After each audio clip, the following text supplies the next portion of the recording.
بقالك 14 سنه في ايطاليا وما زال مقشف، وهفضل اقول لك انت مقشف. عاوز تعرف انت مقشف ليه؟ بص على منظر ضوافرك وبص على منظر سنانك. ومع احترامي للصنطه اللي انت منها، بلد جميله وناس كويسه، ولكن انت المفروض سفير لمصر كلها.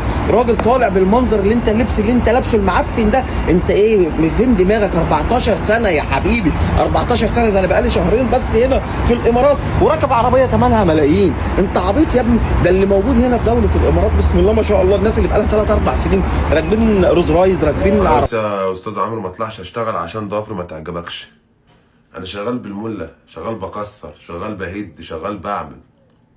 ما نطلعش نشتغل ونطلع نرمي جتتنا على المطاعم ونطلع نفتح لايفات ونطلع نرمي جتتنا على الناس عشان ناخد فلوس كده. تمام؟ حوار سناني بعيد عنك، مدمن قهوه ومدمن سجاير عشان كنت بصحى طول الليل وبالنهار شغال. تاني حاجه، بقالك شهرين ازاي في الامارات وجبت عربيه؟ ليه؟ شغال تاجر اعضاء؟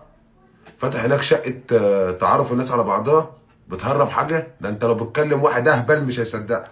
تالت حاجه، انا لو عاوز اجيب عربيه هجيبها من بكره تحت رجلي. العربيات هنا مش بفلوس، اروح بعقد العمل بتاعي هجيب احلى عربيه تخطر على بالك وادفع كل شهر 200 300 يورو.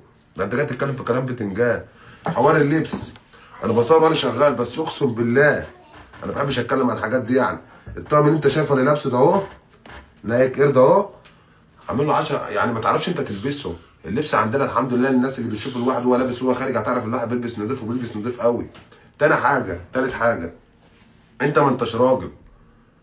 واقسم بالله وحياة رب انت بالذات ما نحلك الا ما تخش الحبس، لان انت بتعرض لهم اكل عيشك. ازاي الواد ده ما خشش الحبس؟ مش عارف في ايه، مش عارف.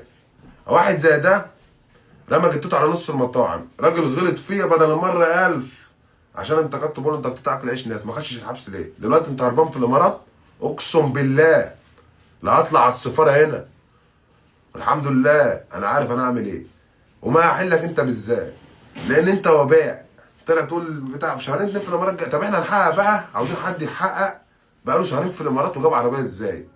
شغال هناك بيعرف الناس على بعضها، ولا فاتح ايه، ولا بيهرب اثار، ولا ايه بالظبط؟ ما انت تقول لي يا عمرو. ده انت جاي تسلمني نفسك شهرين 2 في الامارات وجاب عربيه بملايين. اقسم بالله انت ما لاقي تاكل، ولو لاقي تاكل مش هتطلع تقل من نفسك كده. تلكوا عيشها في زمن هتشوفوا نجاحها.